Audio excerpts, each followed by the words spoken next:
de Apocalipse, seu versículo 13. Vai estar continuando da onde o pastor parou, né? Apocalipse, capítulo 17, no seu versículo 13.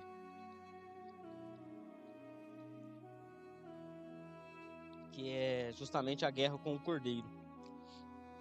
A palavra de Deus diz assim: eles têm o mesmo objetivo, e outorgarão à besta todo o poder e a autoridade que detém. Então guerrearão contra o Cordeiro, mas o Cordeiro os vencerá, pois ele é Senhor dos senhores, Rei dos seis, e com eles vencerão todos os seus eleitos, convocados e fiéis. Glória a Deus. Vamos repetir isso aqui, irmãos? Então guerrearão com o Cordeiro, mas o Cordeiro o vencerá, pois ele é Senhor dos senhores e o Rei dos seis, e com ele vencerão todos os seus eleitos, convocados e fiéis. Amém? Glória a Deus, irmãos, pode se sentar, amém? Glória a Deus, aleluia. O pastor, ele parou no slide 37, que é justamente onde a gente leu, ali onde há uma aliança profana e suicida lá. A escritura afirma que esses seis agirão em sincronia com a besta, por 1 hora. Eu escutei a última pregação do pastor, né? Que ele fala que esse por 1 hora a gente não sabe se é somente 1 hora ou pode ser 1000 anos, porque a Bíblia fala que um dia para Deus é como 1000 anos e 1000 anos é como um dia. Então a gente não sabe. Então é melhor a gente ter como por um momento uma expressão profética que denota um período breve e determinado por Deus, com tempo limitado e juízo certo. Aliança profana e suicida é que suicida é aquilo que é criado para sua própria condenação, para sua própria morte, que não tem futuro nenhum, é algo que foi criado para morrer, para se suicidar. É só passar aqui? Aqui que põe? Para cima? Aqui mesmo? Aqui, então, aqui é aonde continua. Essa submissão unânime e voluntária dos 10 seis ao anticristo revela a força do engano espiritual nos últimos dias. A esse cuja vinda é segundo a eficácia de Satanás, com todo o poder e sinais de prodígio e de mentira, e com todo engano da injustiça para os que perecem porque não receberam o amor da verdade para se salvarem. 2 Tessalonicenses 2, 9 e 10. Eu anotei aqui, irmãos, a força do engano espiritual nos últimos dias. Isso revela uma operação de erro, onde os sinais e prodígios são falsos, mas eficazes em seduzir os corações. É o que a gente vive hoje em dia, né? Os sinais e prodígios são falsos. É a teologia que é pregada hoje em dia. Quem conhece a verdade sabe que é falso. Mas aquela pessoa que justamente está em cima do muro, tem dúvida no coração ainda, isso é muito eficaz. Isso consegue seduzir os corações. O engano é tão forte que até pessoas que ouviram a verdade rejeitarão o amor dela. O mundo estará embriagado com mentiras convincentes, e isso abrirá o caminho para os que os seis entreguem seu poder voluntariamente à besta. Hoje a gente vê engano operando, ideologias, filosofias, falsas promessas de paz e progresso que afastam as pessoas da verdade bíblica. Isso é somente um ensaio de tudo que ainda está para acontecer. Segundo ponto, um governo mundial unificado, ainda que sobre aparência democrática. Será uma falsa unidade, provavelmente sob o pretexto de paz, economia global ou segurança. Terá aparência de democracia, mas será manipulada e controlada por interesses satânicos. É bem parecido que eu acho que muita gente que mora no Brasil passou por isso, que todo mundo acreditava que o Bolsonaro ganharia a eleição. Até hoje eu acredito que teve farsa nas urnas, alguma coisa. Por quê? Esse governo mundial democrático, eles fazem a gente acreditar no que eles estão falando. Na nossa cabeça, era impossível o Lula ganhar do Bolsonaro, mas ganhou. Por quê? Porque eles conseguem colocar no poder realmente quem eles querem que coloque. E eles querem alguém que eles possam manipular, alguém que eles possam usar. Porque se coloca alguém que vai bater de frente com o sistema, não tem como. Então esse governo vai enganar muitas pessoas, porque teoricamente a gente vai achar que escolheu certo, que tem pessoas certas no poder, vai trazer coisas boas. Só que no fundo é um ensaio global de todo o mal que está por vir.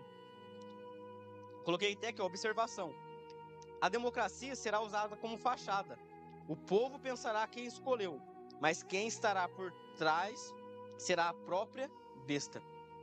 Será a própria besta que vai estar enganando por trás. Amém, irmãos? Terceira coisa, construção de uma plataforma totalitária. Um sistema que elimina liberdades individuais, persegue os santos, criminaliza a fé verdadeira, será um ambiente hostil para os que permanecem fiéis a Cristo. Pensa num negócio que vai ser difícil ser cristão. Por isso que é bom a gente subir na primeira vinda de Cristo, né? Porque se a gente espera tudo isso acontecer, é um ambiente muito hostil. Não vai ter liberdade, coisa que em outros países já não tem. Outros lugares já não pode pregar, mas imagina no Brasil isso. Sem liberdade, perseguição aos santos, criminalizando a fé verdadeira, um ambiente hostil para os que permanecem fiéis a Cristo. Apocalipse 3 antecipa isso com imposição da marca da besta e o impedimento de comprar e vender. Imagina a gente não ter... Porque pra gente subir na segunda vinda, pra gente viver aqui vai ser muito difícil. Agora, como você vai comprar alguma coisa sem ter a marca? Como você vai fazer... Tudo vai precisar da marca.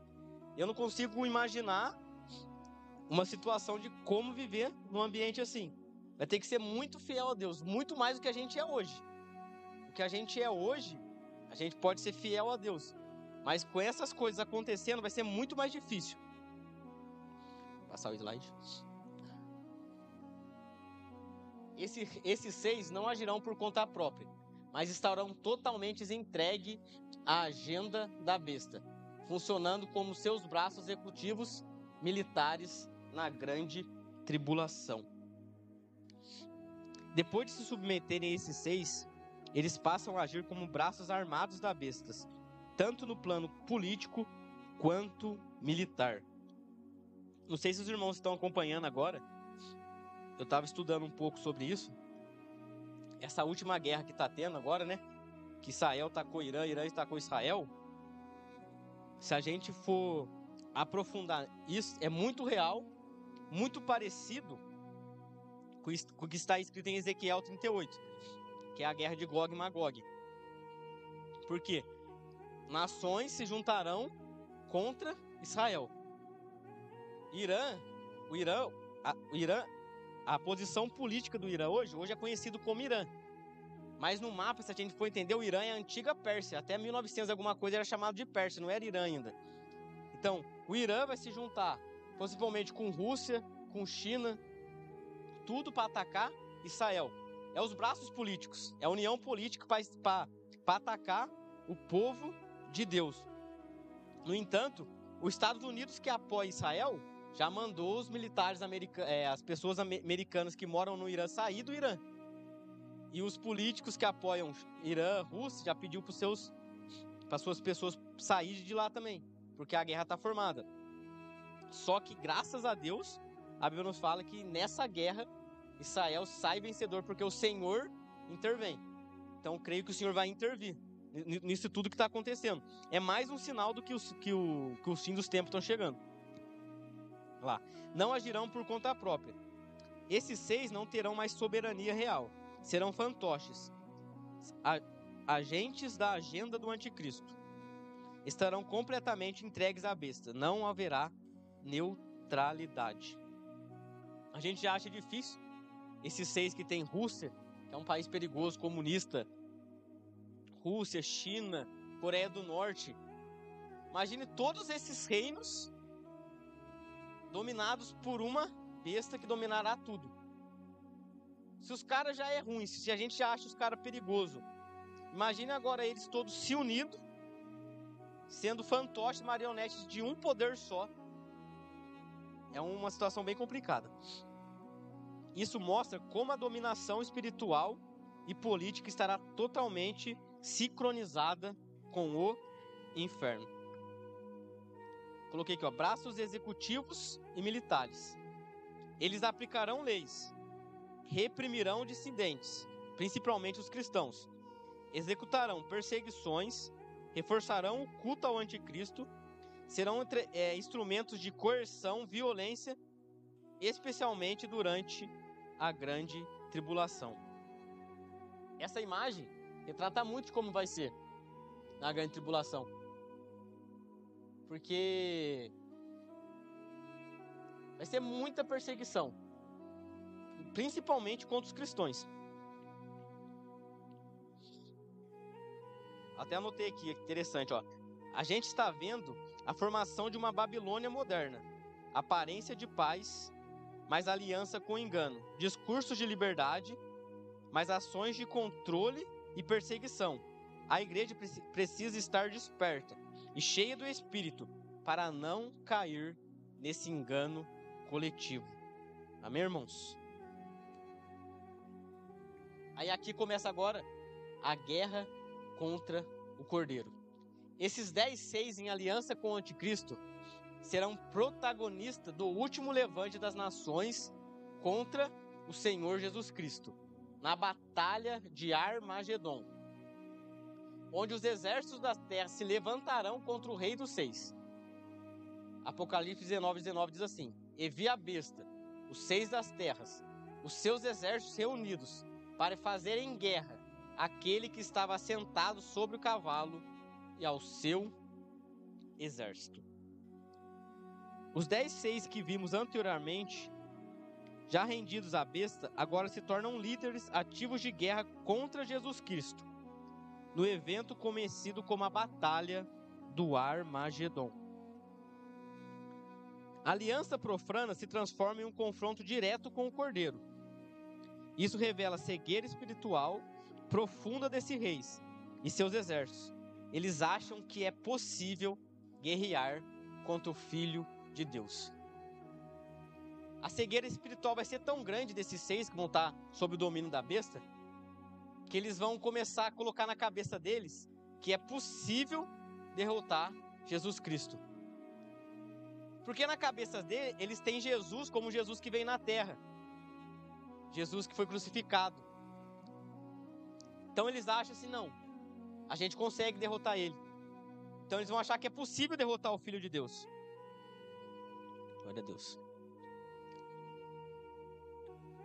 A besta junta reis e seus exércitos com um objetivo claro: destruir o Cordeiro. Mas essa guerra já está perdida antes mesmo dela começar. Porque a Bíblia fala que antes mesmo dessa guerra começar, o Cordeiro já tinha vencido. Como a gente leu em Apocalipse 17:13, que fala que ele é o Senhor dos senhores e o Rei dos 6. Eles, na cabeça, eles vão estar tão cegos que eles vão achar que pode vencer. Mas a guerra já foi perdida antes de ele começar a lutar. Palco da última guerra, como fala ali, o Armagedon. Armagedon não é só um lugar físico,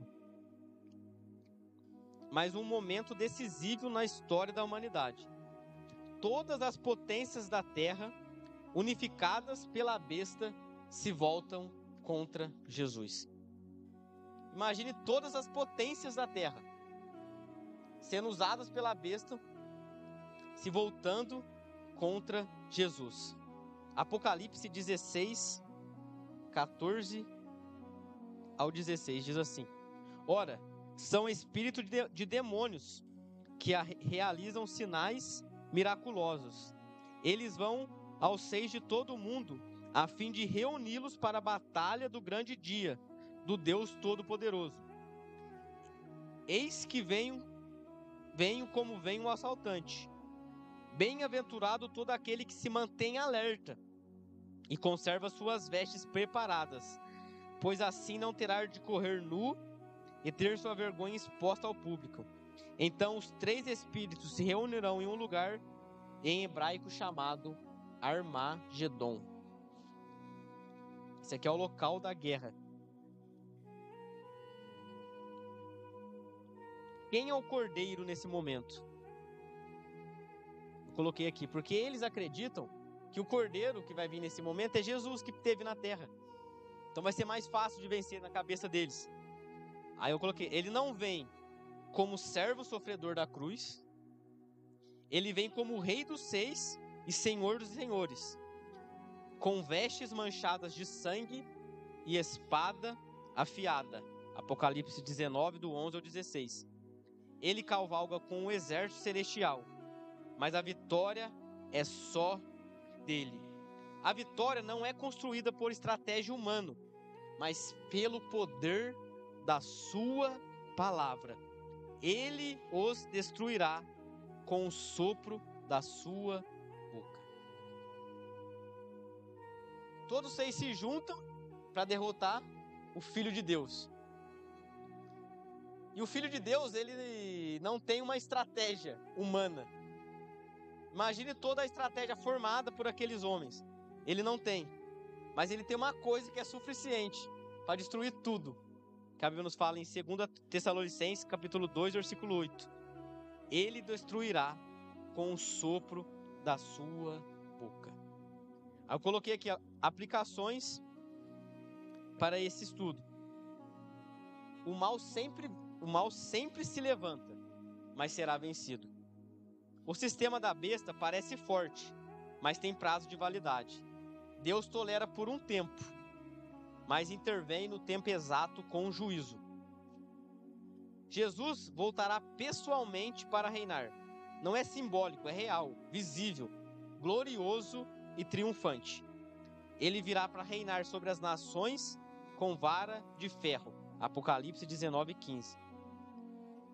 Terceira coisa, a igreja precisa estar com ele. O texto diz que ele vem com o seu exército. Quem é o exército dele? Os que estão com ele, em Apocalipse 17, 14, são os chamados, os eleitos e os fiéis. Estar com Cristo não é uma ideia bonita, é uma realidade urgente e eterna. Glória a Deus. As nações se levantarão contra Cristo, mas o rei já vem em glória. O cordeiro que foi morto agora vem para julgar e reinar. Toda aliança contra ele será quebrada, e somente os que estiverem com ele vencerão. Glória a Deus. Então, para vencer, tem que estar com ele. Mas o texto também garante: o cordeiro os vencerá, porque o Senhor dos senhores é o rei dos seis. A vitória é certa.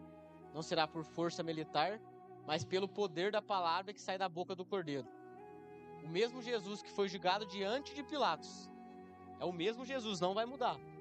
Voltará em glória e justiça às nações.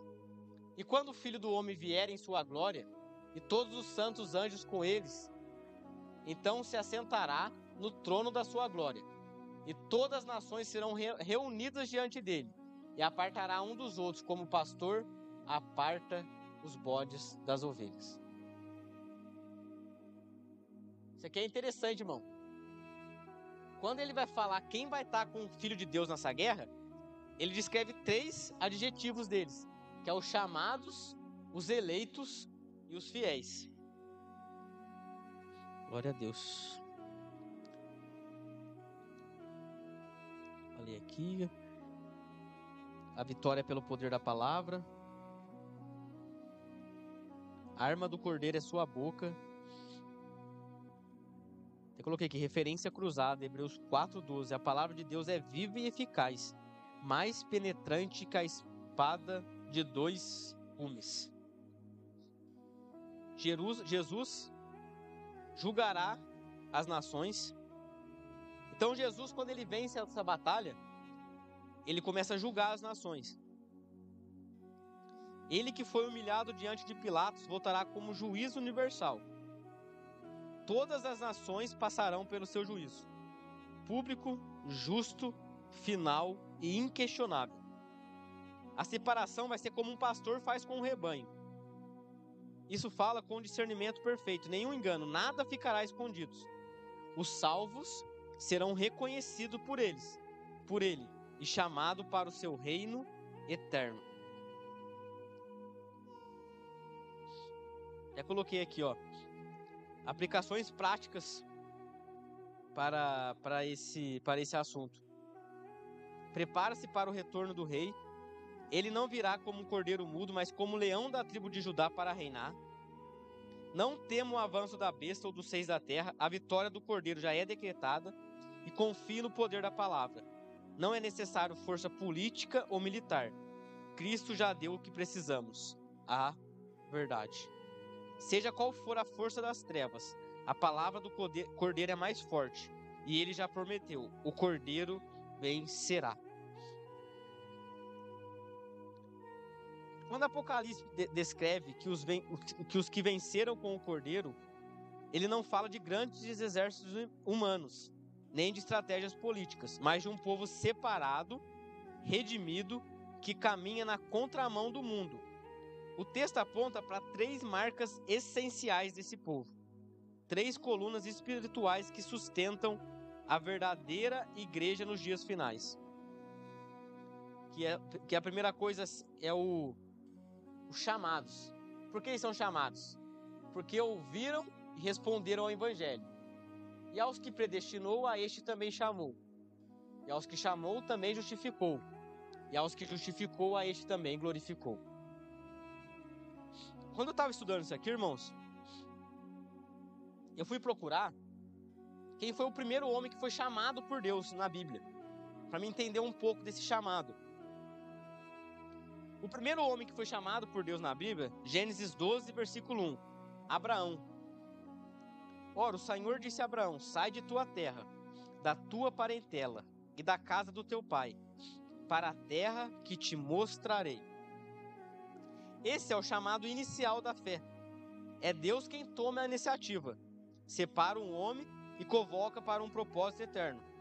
Abraão não buscou Deus, Deus o chamou.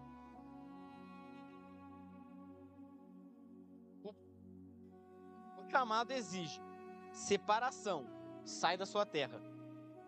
O chamado exige obediência imediata. E o chamado tem um propósito eterno: tornar Abraão pai de uma nação redentora.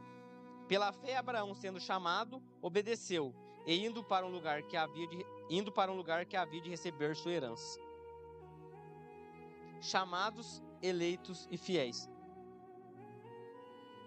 Quando João escreve que os que vencerão o cordeiro são chamados, ele está referindo a essa linha espiritual que começou lá em Abraão.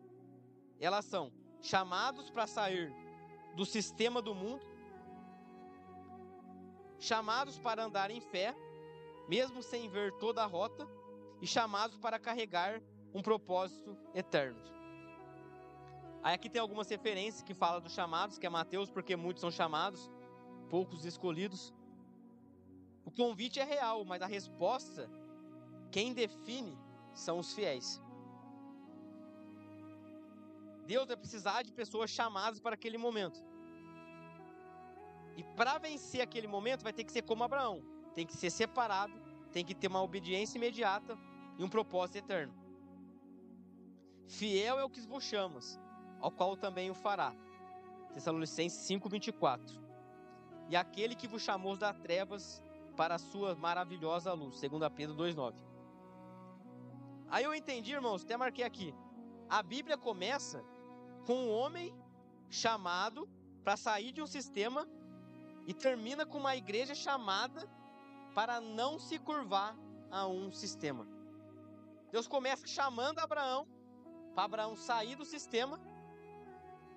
A Bíblia começa assim e termina com uma igreja chamada para não se curvar ao sistema da besta. Abraão sai de Ur dos Caldeus.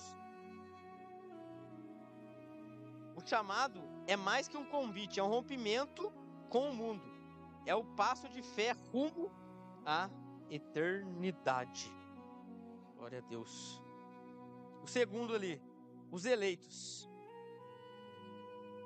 Porque foram predestinados em Cristo, antes da fundação do mundo, como também nos elegeu, nele antes da fundação do mundo, para que fossemos santos e irrepreensíveis diante dele.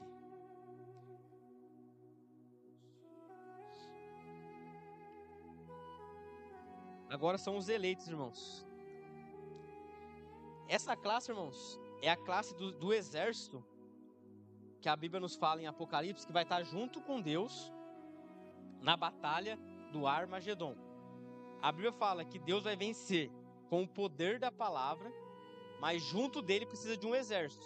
Quem que é esse exército? São os chamados, os eleitos e os fiéis.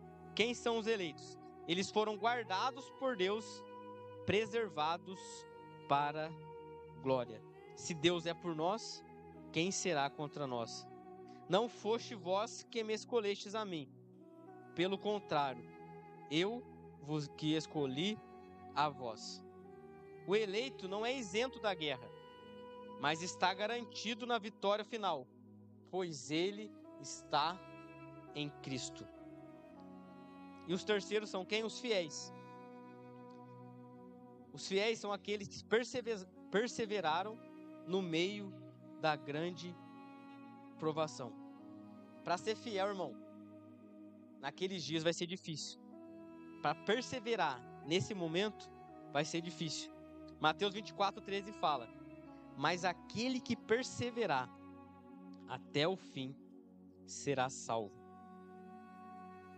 Fidelidade não se prova no início, mas no fim da jornada. Em um tempo onde multidões apostatarão da fé, os fiéis permanecerão. Esses não negam a fé, não se dobram à besta e não amam suas vidas mais do que a Cristo. Apocalipse 2:10: Sê fiel até a morte, e dar-te-ei a coroa da vida. Guardaste a palavra da minha perseverança, eu também te guardarei da hora da provação. A fidelidade é a resposta visível do coração que ama a verdade mais que o conforto. Porque permaneceram fiéis até o fim. Enquanto o mundo se curva ao sistema da besta, os santos permanecerão com o Cordeiro. Eles não lutarão com armas humanas, mas vencerão pelo sangue do Cordeiro e pela palavra do seu testemunho. Eles venceram pelo sangue do Cordeiro e pela palavra do seu testemunho, e não amaram suas vidas até a morte. Os fiéis, irmãos, são aquele que dá sua vida por Jesus. Realmente ama Ele, dá sua vida por Ele. E sabe, pode tirar minha vida. Pode tirar tudo que eu tenho, nada mais importa. O importante é ser fiel a Ele. A vida dele é menos importante para ele do que negar a Cristo. E por mais que essas qualidades sejam específicas nos fins do tempo, são coisas que a gente tem que trazer para o dia de hoje. A gente tem que ser chamado por Deus, ter esse chamado, ter esse relacionamento com o Pai. A gente é eleito, escolhido por Ele. A Bíblia fala que a gente é nação santa, povo adquirido por Deus. A gente precisa ser fiel. A gente precisa ser fiel a Ele. Porque, como eu estou falando, ser fiel hoje é difícil. É difícil a gente negar nossas vontades, nossos sonhos, nossos desejos. Mas, imagine naquele dia. Imagine que... Não sei se vocês tiveram a oportunidade de assistir a novela da Record que teve, né? Do Apocalipse. Não é tudo verdade, né? A gente não pode levar tudo ao pé da letra que passa lá. Mas a gente vai vendo, vai tendo uma noção de como o povo é enganado tão facilmente. É povo chamado, eleito e fiel. Mas é tão pouca coisa que oferece, tão coisa simples, que o povo acaba caindo, se enganando, perdendo o que é mais importante para nós. Se a gente não ter essa noção. Uma vez, quando eu era da Assembleia, no comecinho, eu era novinho, eu ia na escola dominical. Aí as professoras ficavam falando pra gente: você tem certeza da sua salvação? Você tem certeza da sua salvação? Se a gente falava que não tinha, aí o negócio ficava feio. Então a gente tem que ter essa certeza dentro de nós. Quando a gente é criança ainda, a gente fica naquela... porque, tipo assim, a gente peca. E esse pecado, gente, como criança... Pode ver, se eu brigar com o Ravi agora, passar 10 minutos, o Ravi já vai estar abraçando eu, beijando eu, porque a criança tem isso. E a gente fica com essa maturidade assim, a gente vai crescendo, e a gente vai achando que a gente é criança ainda. Não, eu vou pecar e Deus vai perdoar. Já vai passar. Só que não, a gente tem que ter todo dia essa certeza. Eu tenho que ter a certeza dentro de mim que tudo que eu estou fazendo na terra, tudo que eu estou vivendo aqui, tudo que eu estou praticando, tem que me levar para o céu. Eu não posso ganhar o mundo inteiro e perder a minha salvação. A salvação para o cristão, ela tem que ser o mais importante. A gente tem que ter essa certeza dentro de nós. Claro que em algum momento a gente vai errar, vai falar, mas a Bíblia fala que pelas misericórdias do Senhor é o fato da gente não ser consumido, Ele vai nos perdoar. O que a gente não pode é errar e continuar errando e persistindo no mesmo erro, que é onde Deus se entristece com a gente. Então a gente tem que ter essa certeza que hoje em dia, por mais que é difícil, por mais que é complicado, eu tenho que ter a certeza que eu preciso ir na primeira vinda de Cristo. Porque se a gente relaxar, se a gente bobear e ficar para a segunda vinda de Cristo, vai ser feio, vai ser igual a gente está estudando aqui, igual o pastor está estudando. É guerra, é batalha. A Bíblia fala que a morte vai fugir da terra. A morte vai fugir da terra. Imagine uma pessoa agonizando e não conseguir morrer. Sofrendo com dor, com dificuldade, mas a morte fugindo dela. Imagine você passando fome e não poder sair para comprar alguma coisa porque você não tem uma marca. Essa marca que te impede, porque é escolha, ou você põe a marca e não vem e sobe com Cristo na segunda vida, ou você tenta viver do jeito que dá. Então sempre que eu estudei Apocalipse, as oportunidades que eu tive de estudar, todo professor falou para mim: Juan, tem que ir na primeira vinda de Cristo. A gente não pode dar bobeira e perder nossa salvação, que deixar para a segunda vinda vai ser muito complicado ficar na terra. Vai ser muito difícil. Mas em meio a isso ainda vai ter chamados, eleitos e fiéis. Porque quando Cristo vem, quem vai conseguir explicar? Só quem conhecia a palavra.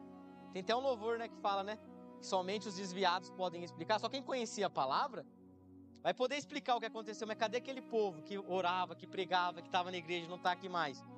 Quem viveu um pouco da palavra vai saber explicar isso aí. Eles estão com Deus. Aí ele vai começar a entender: não, mas Deus veio e levou. Aí ele vai começar: não, mas vai ter uma segunda vinda. Vai ter uma segunda chance. Só que essa segunda chance é bem complicado. Enquanto o mundo se curva, enquanto o sistema do mundo se curva ao anticristo, a apostasia ganha espaço até nos púlpitos. Haverá um povo que se manterá de pé, não por força humana, mas pelo poder do sangue do Cordeiro. Eles não vencem com espadas, não vencem com títulos, eles vencem com sangue e testemunho. O Apocalipse não termina com uma derrota da igreja, mas com a vitória dos santos.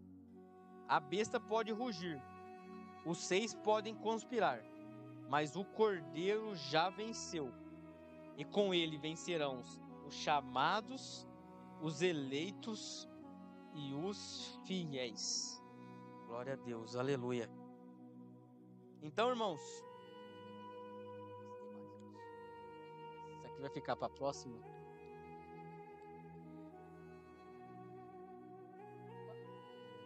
Isso aqui vai ficar para a próxima.